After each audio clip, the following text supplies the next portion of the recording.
Today we're going to go through and harvest all of the celery, and I'm going to talk to you guys about how I grow about 8 months worth of celery for my family every single year.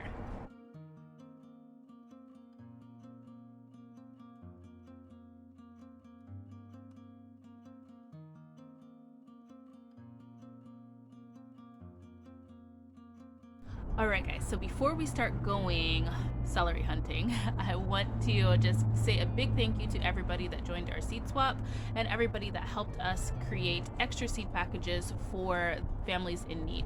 So the rest of those seed packages for those families are going out this weekend. So we're excited because everybody's going to be able to have seeds to start their gardens for the fall. But big thank you to the following.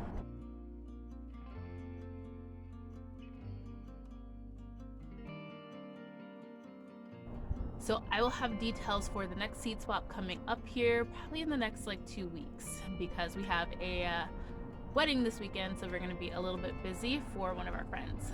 But before we head off for the wedding, I wanted to come in and harvest all of my celery. So my goal is to grow about 8 months worth of celery. We get about 4 to 5 months where we can have just fresh celery in the garden, and so I like to put away and preserve at least 8 months worth, so that then for those 8 months we have celery. Because after having homegrown celery, I can never go back to store-bought celery because it's gross.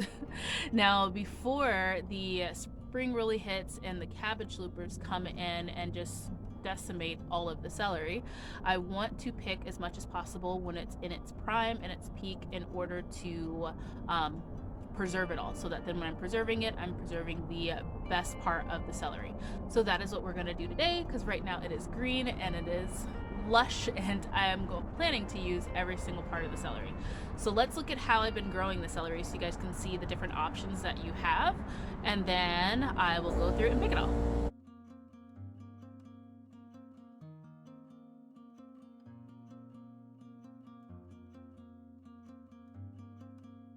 Okay, so this is where I have my first batch of celery. As you can see, here is going to be the biggest, luscious batch, just because it's not, it's in a raised bed. Now, you can grow celery in other things. As you can see, I have it here in the 3-tier Dollar Tree pot, and I will be picking some of this, but I'll be leaving more so of these just for us to have fresh. The second luscious place it's going to be is in a deeper pot. So this is on my patio arch, and as you can see, this spot is a little bit lusher just because it is in a deeper pot. But if you don't have a deeper pot, you can always grow it in a smaller pot too as well. As you can see, this one is very shallow, but it's still growing some nice stalks of broccoli. I meant nice stalks of celery. As you can see, it is broccoli season, and that's pretty much all I'm thinking about. But let's go through and grab all of the celery, and then we can talk about what we're going to do with it. Alright guys, so as you can see, I took the celery all the way down to the middle of where the new growth is coming out. Now, I had a lot of people back in the fall ask me why I didn't do anything put diatomaceous earth or anything like that when the cabbage loopers did the same exact thing to my celery. And the answer is that many of you guys don't realize that anything that is poop is fertilizer. So while those caterpillars were eating all of these veggies, that was not my time to eat the vegetables. That was the caterpillars' time to eat the vegetables. So they laid down their fertilizer, and it produced this giant pile of celery for me to be able to eat.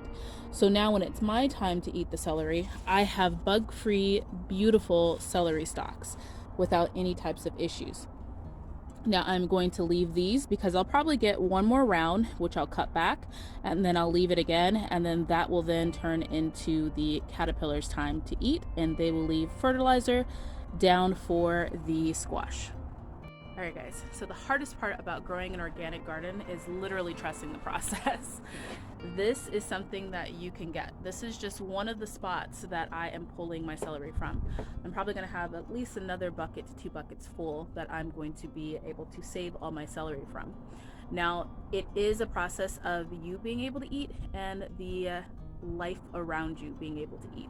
That is the true meaning of organic gardening. If you do that, you won't need all those different fertilizers, you won't need all those different things. You'll just have to learn when is it your time to eat and when is it the insects' time to eat, because those insects are also going to bring in all of the spiders. It's going to bring in all of the geckos, which you guys saw the little baby gecko now coming in looking for food. That's going to bring all that life in there.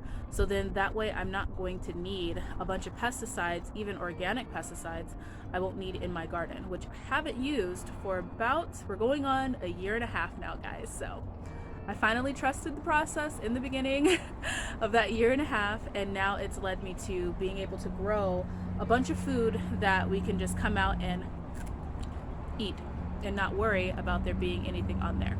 And let me tell you, that was an amazing little bite. That was a delicious bite of celery. Alright guys, so I even did the same thing to the pots, and as you guys can see, I just left the celery that was like dead or anything like that down in the pots, because there are also worms down there, and the worms will have then something to eat, and then that'll keep them going and keep them alive in these pots. Now, one thing I get asked a lot is, why don't I blanch my celery? And what that means, it's basically you would hide the light from the celery. So you would take something, and like most people do it with a piece of paper, and you wrap it around it, and it makes the celery stalks white like you would get them in the stores. Okay, so for me, that is a two-part question. Yeah, two-part answer question to why I don't blanch my celery. One, I like to pick all of my vegetables at a younger stage. So in the grocery store, a lot of times you're losing a lot of flavor in your vegetables because you're eating an older leaf or an older plant. So once the plant is huge and it's fully grown, and that's that, and it's starting to die, it's going to start dying back after that, or going to seed. That's when big manufacturers and big agriculture farmers are picking them, because they're going to get the most weight for the price. So the most money for the product that they have. So me being a backyard gardener, I don't need to do that. Instead of picking the vegetables when they're at the biggest they're going to be right before they go to seed, I can pick the vegetables when they're at their best flavor, which is less than that size. So my celery stalks aren't going to be a super huge, but they're going to have the most amount of flavor in them. Fun fact, I hated celery before growing my own because I never thought that it had enough flavor to it. Now I know the difference. Now the second part to why I don't blanch them is because I like color in my food. So I like to have a beef stew with reds and greens in them, and if I just blanch them, I would take all that photosynthesis, so all of that color, out. And also, vegetables are healthier for you when they are getting that vitamin D and that light from the sun, and all those vitamins and minerals are helping them to be able to grow. So for me, on a personal note, I never blanch my celery just because I think it has more flavor and I think that it looks prettier.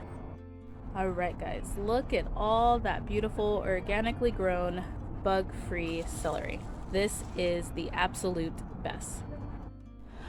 Alright guys, so I'm going to take all this inside. I'm actually going to make a part 2 to this video on what I'm going to do with it and how I'm going to preserve it. That'll be coming out on Monday. My garden needs the water before the beautiful spring Arizona sun starts hitting it. So I'm going to take these inside, and I will see you guys with what I'm doing with it on Monday. But until then, grow yourselves a garden, because even a small space can provide you with tons of food. Bye guys!